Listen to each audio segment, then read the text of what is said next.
Does God exist? भगवान है या नहीं?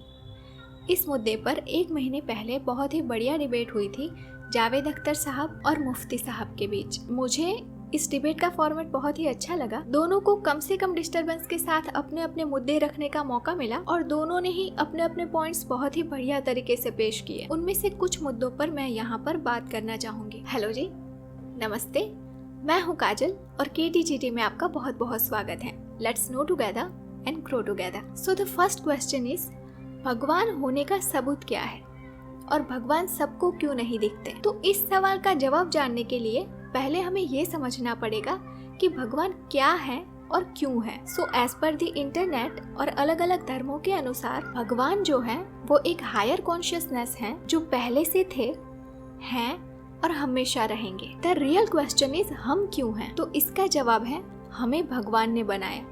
क्यों बनाया? एक कनेक्शन के लिए, हमारे साथ अपना प्यार शेयर करने के लिए। जैसे इंसान अपना प्यार शेयर करने के लिए और कनेक्शन बनाने के लिए बच्चे पैदा करते हैं, लेकिन भगवान ने हमें अपना अकेलापन या कोई कमी पूरी करने के लिए नहीं, बल्कि सिर्फ और सिर्फ अपना प्यार शेयर करने के लिए बनाया। भगवान ने अपने प्यार के इमोशन को क्रिएशन में कन्वर्ट कर दिया। जैसे हम कुछ चीजें out of pure love create करते हैं, जैसे कि कभी कभी हम अकेले में गाना गाते हैं, डांस करते हैं, कविता लिखते हैं या ड्राइंग बनाते हैं। ये सब हमें किसी को दिखाना नहीं होता या ना ही उससे हमें कोई पैसे मिलते हैं, बस हमें खुशी मिलती है अपनी आवाज सुनकर, अपने स्टेप्स महसूस करके, अपनी कविता पढ़कर और अपनी ड्राइंग देखकर। वैसे ही भगवान ने हमें बनाया अपने क्रिएशन के रूप में। तो हमारी सोल भगवान यानी कि हायर कॉन्शियसनेस का ही एक हिस्सा है, जो जब क्रिएट होती है तब भगवान के अस्तित्व को बिल्कुल भूल जाते हैं, ताकि वो डिफरेंट जन्म, दुनिया और रिल्म को एक्सपीरियंस कर पाए और इवॉल्व होते होते फिर से एक बार भगवान को जानकर अपनी मर्जी से उनके अंदर समा जाए। अब फिर से आ जाते हैं पहले सवाल पर कि भगवान होने का सबूत क्या है और भगवान सबको क्यों नहीं दिखते? अगर भगवान होने का सबूत होता तो हमारी सोल डिफरेंट जन्म और दुनिया को एक्सपीरियंस कैसे कर पाते? हम सबकी एक यूनिक जर्नी कैसे बन पाती? दुनिया में इतनी वैरायटीज कैसे क्रिएट हो पाती? अगर भगवान होने का सबूत होता तो कोई भी इंसान गलत काम क्यों करता? अगर सबको ये पता होता कि पूरे यूनिवर्स में और किसी भी रिल्म में भगवान के प्यार से और उनके साथ एक होने से बड़ी खुशी कोई नहीं है, तो कोई भी इस दुनिया को एक्सपीरियंस करना क्यों चाहता? तो फिर ईश्वर के द्वारा हमें बनाए जाने का पर्पस ही खत्म हो जाता ना। इसलिए हर एक सोल की एक डिफरेंट जर्नी होती है। हर एक सोल को खुद ही ईश्वर के होने ना होने का पता लगाना पड़ता है। हर एक सोल को उसकी लाइफ जर्नी के दौरान बहुत सारे ऐसे एक्सपीरियंसेस होते हैं जो उसे भगवान के अस्तित्व को ना मानने पर मजबूर करें। जैसे कि बुरे लोगों को जीतते हुए देखना, अपनी आंखों के सामने अन्याय होते हुए देखना, अच्छे लोगों के साथ बुरा होते हुए देखना। लेकिन ये सब देखने के बाद भी जब कोई सोल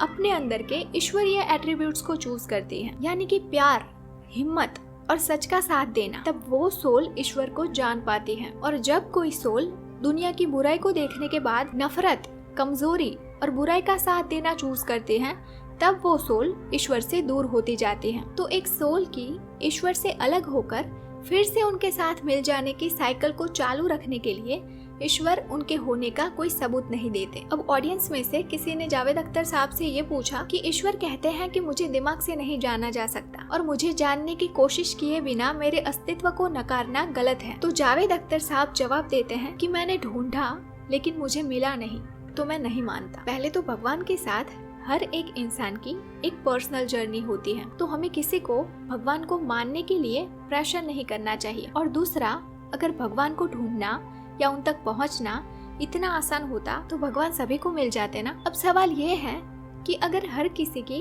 भगवान के साथ अलग जर्नी होती है तो फिर इस डिबेट की जरूरत क्या है? इस डिबेट की जरूरत है ज्ञान के लिए। जो भगवान में मानते हैं उनका विश्वास भगवान में गहरा हो सके और जो नहीं मानते हैं वो भगवान को जानने की कोशिश कर सके। कहते हैं कि एक नास्तिक ही सबसे बड़ा आस्तिक बन सकता है। ज्यादातर लोग भगवान में इसलिए नहीं मानते क्योंकि भगवान को धर्म के साथ जोड़ा जाता है और धर्म बहुत ही बड़े स्तर पर इंसानों से इन्फ्लुएंस्ड है। यहाँ तक कि अपने फायदे के लिए इंसान कभी कभी धर्म को अपने हिसाब से ढालने की कोशिश करते हैं। जब इंसान धर्म को अपने फायदे के लिए यूज करता है तब समाज में अंधश्रद्धा जैसे दूषण पैदा होते हैं, जिसकी वजह से लोगों का भगवान पर से विश्वास कम हो जाता है। पर ये चीज तो साइंस में भी होती है ना। क्या लोगों को साइंस के नाम पर बेवकूफ़ नहीं बनाया जाता, लेकिन साइंस के नाम पर छपने वाली खबर को या रिसर्च को हम बिना सवाल किए एक्सेप्ट कर लेते हैं, क्योंकि साइंटिस्ट ने या डॉक्टर ने बोला है तो सही ही होगा। लेकिन जब कुछ सालों के बाद फिर से रिसर्च होती है, तब पता चलता है कि पहले वाली रिसर्च गलत थी और उस रिसर्च के बेस पर हम अपनी आधी जिंदगी जी भी चुके होते हैं। क्या साइंस के नाम पर हमसे पैसे कमाने के लिए बड़ी बड़ी कंपनीज हमें बेवकूफ नहीं बना सकती? क्या आपने ऐसे डॉक्टर्स नहीं देखे जो पैसे कमाने के लिए अपने क्लाइंट्स के विश्वास का गलत इस्तेमाल करते हो? लेकिन ऐसे कुछ एग्जाम्पल्स की वजह से हम साइंस पर विश्वास करना नहीं छोड़ते, तो फिर कुछ गलत एग्जाम्पल्स की वजह से हम भगवान पर विश्वास करना क्यों छोड़ देते हैं? अब बात करते हैं उस इमोशनल एस्पेक्ट के बारे में जो हर किसी के दिल को पिघला देता है, कि अगर भगवान है तो वो छोटे छोटे बच्चों पर अत्याचार क्यों होने दे रहा है? इंसानों का दिल भी बच्चों को देखकर पिघल जाता है, तो क्या भगवान को उन पर दया नहीं आती? तो इस सवाल का जवाब मैं आपको एक एग्जाम्पल के द्वारा देना चाहूंगी कि अगर आपके सामने दो ऑप्शंस रखे जाए, पहला कि अभी से लेकर आपके बूढ़े होने तक आपको सिर्फ और सिर्फ एक पेनफुल दुखी जीवन जीना पड़ेगा, और दूसरा ऑप्शन है कि अभी अगर आप इस दुनिया को छोड़ने के लिए तैयार हो जाते हैं तो नेक्स्ट लाइफ में आप सुख के साथ नया जीवन शुरू कर सकते हैं। तो इन दोनों में से आप कौन सा ऑप्शन चूज करोगे? ऑब्वियसली दूसरा, बिकॉज मरना is not the real pain, दुख के साथ जीना इज द रियल पेन, अपनों से बिछड़ कर जीना इज द रियल पेन। तो बच्चों के साथ जो अत्याचार होता है उसका रियल पेन बच्चों को नहीं, उनके माँ बाप को भुगतना पड़ता है। हम सबको पता है कि कितने लोग जीवन के दुखों से तंग आकर खुद ही अपनी जिंदगी को खत्म करने का निर्णय लेते हैं, लेकिन अपनी जिंदगी को खुद ही खत्म करना एक सबसे बड़ा पाप माना गया है, क्योंकि आपकी जिंदगी को खत्म करने का अधिकार सिर्फ उसी को है जिसने आपको बनाया है, और वो है ईश्वर। खुद की जिंदगी को खत्म करना एक पाप है, क्योंकि दुखों का सामना करने के बजाय उनसे भागना एक कमजोरी है जो कि ईश्वर का एट्रीब्यूट नहीं है, और वो आपको ईश्वर से दूर करता है। अब बात करते हैं बुराई और फ्री विल के बारे में। बुराई और फ्री विल भगवान ने बनाई उनके प्रति हमारे प्यार को टेस्ट करने के लिए। अगर आपके पास ईश्वर के प्रेम को चूज करने के अलावा और कोई ऑप्शन ही नहीं होता तो वो प्रेम नहीं, बंधन हो जाता। लेकिन आपके पास इतने सारे ऑप्शंस होते हुए भी जब आप ईश्वर को चूज करते हैं तो वो सच्चा प्रेम है। अब मुफ्ती साहब ने एक बात बोली थी कि सही और गलत का फैसला करने का अधिकार सिर्फ ईश्वर को है, हमें नहीं। ऐसा क्यों? कर्मा की वजह से। अगर आप स्पिरिचुअलिटी को थोड़ा डिटेल में समझने की कोशिश करोगे तो आप कर्मा के कॉन्सेप्ट को समझ पाओगे। ईश्वर ने हमें कर्म करने की फ्री विल तो दी है, लेकिन उसका रिजल्ट भी तय कर दिया है कि अगर आप अच्छे कर्म करते हैं तो आपको उसका अच्छा रिजल्ट मिलेगा, और अगर आप बुरे कर्म करते हैं तो आपको उसका बुरा रिजल्ट मिलेगा। लेकिन ये प्रोसेस इंस्टेंट नहीं होती। अगर ये प्रोसेस इंस्टेंट होती तो ये कंसेप्ट बहुत ही ऑब्वियस हो जाता, और डर की वजह से कोई भी बुराई को चूज नहीं करता। इसलिए किसी भी सोल को उसके कर्मों का रिजल्ट बहुत ही लंबे समय के बाद या फिर दूसरे जन्म में दिया जाता है, ताकि वो ये समझ ही ना पाए कि उसे कौन से कर्मों का रिजल्ट मिल रहा है। जैसे कि किसी एक इंसान ने इस जन्म में बचपन से लेकर बड़े होने तक कोई भी बुरा काम नहीं किया, लेकिन फिर भी उसके साथ चीजें सही नहीं हो रही हैं और उसे अन्याय का सामना करना पड़ रहा है, तो ये उसके पिछले जन्मों के कर्म हैं। अगर इस परिस्थिति में भी वो इंसान ईश्वरीय एट्रीब्यूट्स को फॉलो करता है, यानी कि प्रेम, सच्चाई और हिम्मत, तो उसके बुरे कर्म कट जाने के बाद वो एक खुशियों से भरा जीवन जी सकता है। और दुख भी कहीं ना कहीं हमें ईश्वर तक पहुंचाने का एक जरिया है, क्योंकि अगर इस दुनिया में सिर्फ सुख ही सुख होता तो हम ईश्वर तक पहुंचने की कोशिश भी क्यों करते। And now the last point, दुआ का डिपार्टमेंट।